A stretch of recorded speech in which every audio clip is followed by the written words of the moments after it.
In this video, I'm going to be going over a list of products and I'm going to show you kind of my mental thought process and my framework of going through each of them and whether I think it's a good opportunity, an okay opportunity, and what my experience has been. Now, the first thing I want to actually go over is, if you noticed in the last video, I never went over search volume.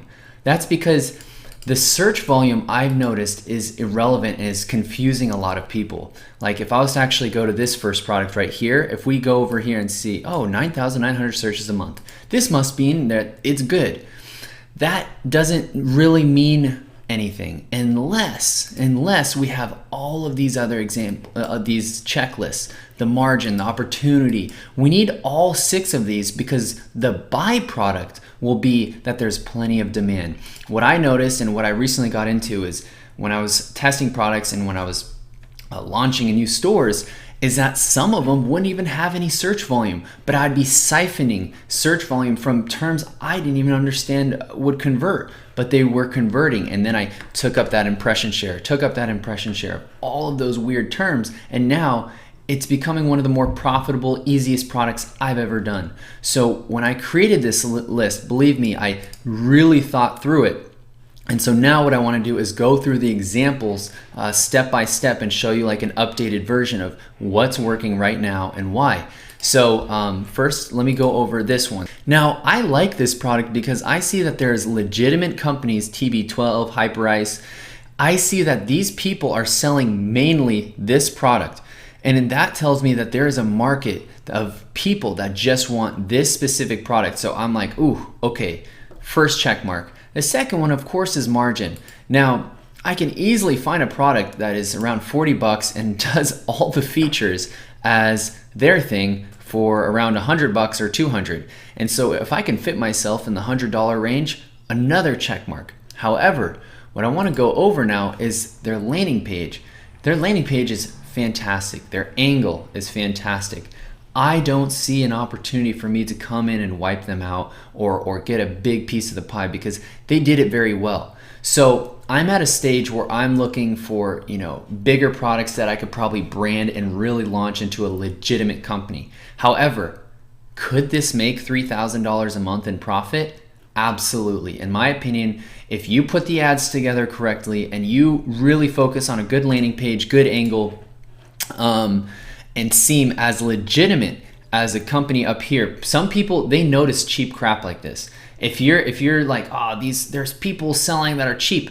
Yeah, but I can't stress this enough. There's a huge difference in looking completely legitimate versus just selling cheap crap. There's always going to be a market for people to buy, oh, it's just cheap, but it's not going to become the most profitable campaign you've ever ran. If you sell it like you're a legitimate company, but you're priced at 100 bucks because now it's on sale, that's just a small example. If I was to give this a rating of how excited I'd be to, try this out, I'd give it maybe a 6 just because I don't see how I can really take this off. But could it make $3,000 per month profit? Sure. Yes, it absolutely 100% could. So another angle that I personally really like is actually, instead of only focusing on business to customer, so selling B2C, you can go B2B, where you, the business, sell to another business owner. And so this is a fantastic product that you can sell that people are actually searching for. Now, let me just quickly highlight why I kind of look at this search volume and what I personally use it for. I don't use the search volume as exact coordinates to my destination. I use it as like a north and south. Is there anything here? Is there some search volume? If I go and I type in random terms of the pop-up canopy tent and I see there's no one searching, I'll be a little bit like, okay, that's kind of odd. But if there's actual competitors here that are selling, I'm okay with that as long as the other check marks and I see other competitors selling in this as well. I know there's some kind of demand. So this is another example, and I know you can actually get this similar one, I think this one or this one, on Alibaba. And if you can get good margin on it, this is a fantastic product. Now, there's also weird niches like this, like Detox Ion Foot Massager.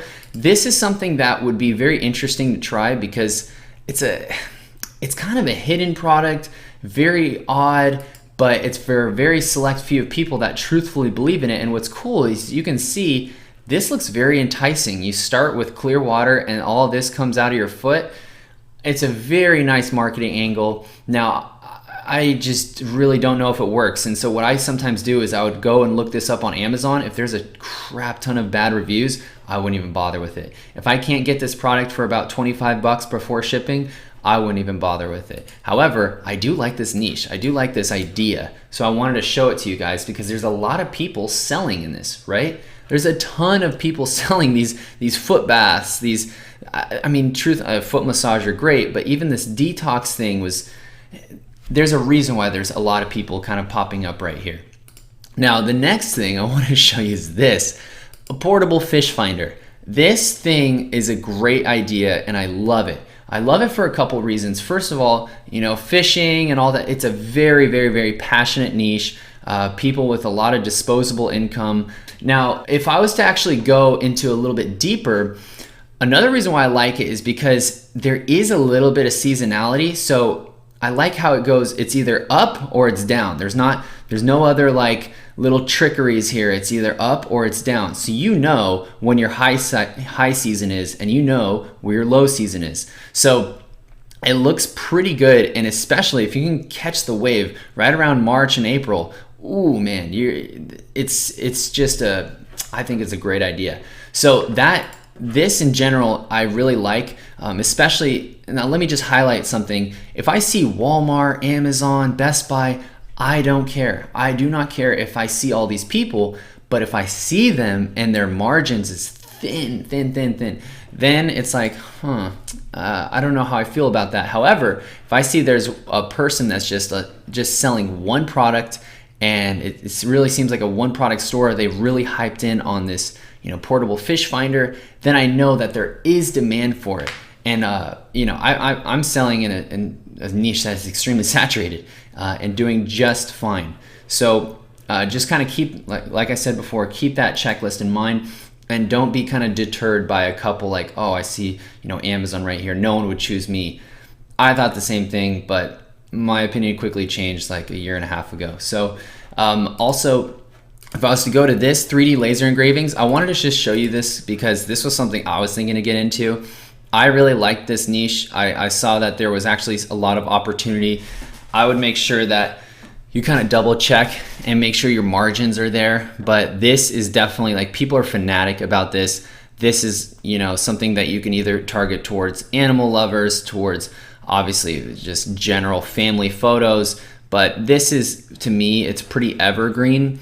If your margin is there, where it's a 50% margin at least, I can tell you firsthand that I'm selling, like in the case study store that I'm showing you guys, I'm selling in this giftable niche, and I got pushed way in the back because of the issues that I'll talk to you about in the other videos, and I'm still getting sales. So if you can rank somewhere around here, I can't imagine this being a bad idea as long as it meets all the other criterias. Now, the kind of next one I wanted to show you is a different angle, and something I tried not too recently, but about 7 months ago, and it's killing it. It's crushing it, and I'm so happy I tried this new angle.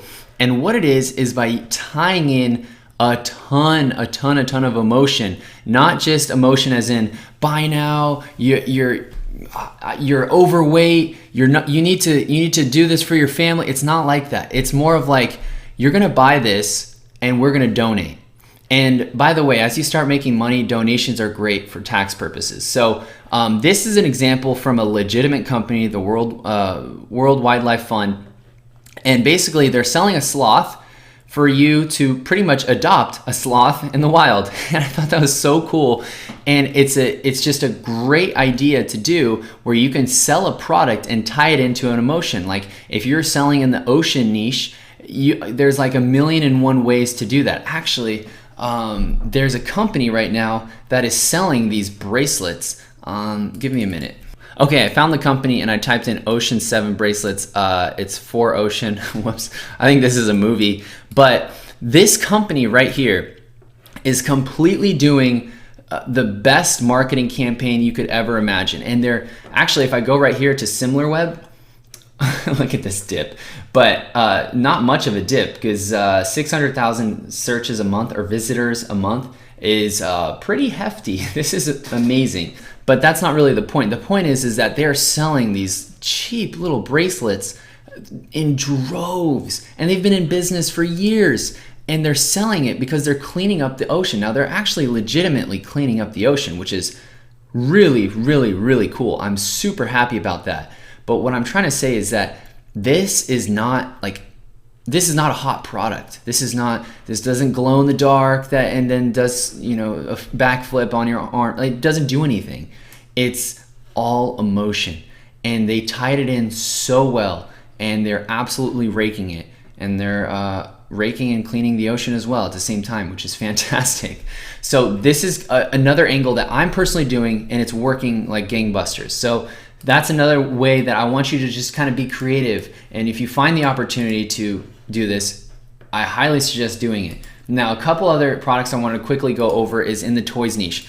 This is a great niche to go into.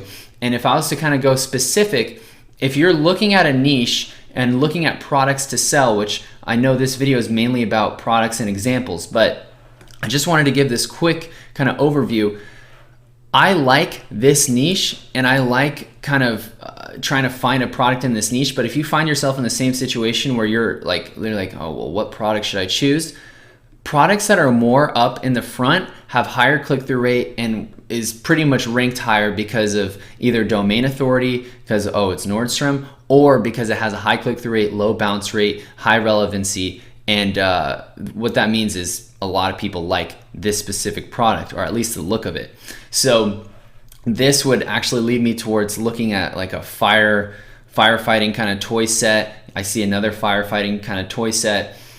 This probably would do super, super well in Christmas, and it's something I personally would look more into if I had more time. So I just wanted to quickly show you that. And then the last one is magnetic eyelashes. I mainly wanted to pull this up because I just wanted to kind of encourage you guys. There are going to be niches that seem just super, super saturated. I don't always recommend, of course, like what I mentioned in my video, don't just go into a saturated niche. But at the same time, if you find a product that has good margin and you find one that has an exuberant amount of demand, like 74,000 searches a month, insane, I wouldn't totally dismiss it. I would give it a go.